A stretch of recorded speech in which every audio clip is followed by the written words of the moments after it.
वहां से दुर्गेश पाठक को चुनाव लड़ा है। दुर्गेश पाठक वहां पे हार गए, क्योंकि दुर्गेश पाठक राजेंद्र नगर में क्या करेंगे, जमीन पे कैसे हैं। और जैसे केजरीवाल ये सोचते थे कि मेरे फेस पे कहीं से किसी को भी मैं उतार दूंगा तो कोई जीत जाएगा। बिल्कुल।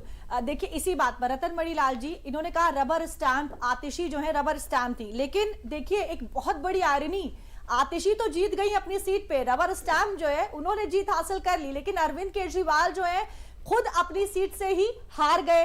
कहीं ना कहीं वो जो एक अरविंद केजरीवाल के चेहरे पे सीधे तौर पर दिखाई देता था खुदा होने वाला, जो एक वो चेहरे पे वो कॉन्फिडेंस जो नजर आया करता था। और देखिए तमाम आरोपों के बाद भी अपनी जीत को लेकर आश्वस्त थे, क्योंकि उनको पता था उनके चेहरे पर, उनके नाम पर जो है जीत तो उनको मिलेगी। कहीं ना कहीं वो भी टूटता हुआ नजर आया क्या?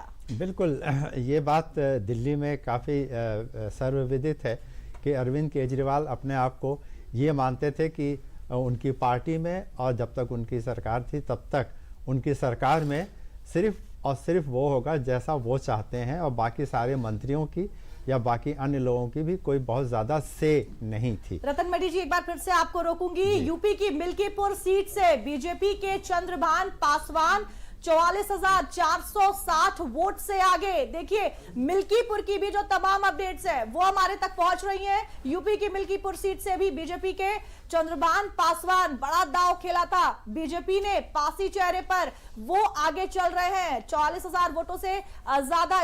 इसको लेकर भी बात करेंगे, लेकिन उसके पहले आपको दिखाते हैं कि दिल्ली में ग्राफिक्स के माध्यम से आपको समझाने की कोशिश करते हैं कि दिल्ली चुनाव के जो बड़े फेरबदल हैं वो क्या कुछ हैं।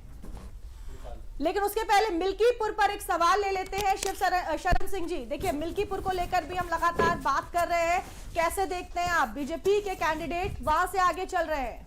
देखिए बीजेपी के कैंडिडेट जो चल रहे हैं वो और लीड इसमें बढ़ना है। अब मैं समझता हूँ 29 राउंड लमसम पूरे हो चुके हैं और करीब 60,000 से ज़्यादा लीड पे भारतीय जनता पार्टी का प्रत्याशी इस समय चल रहा है।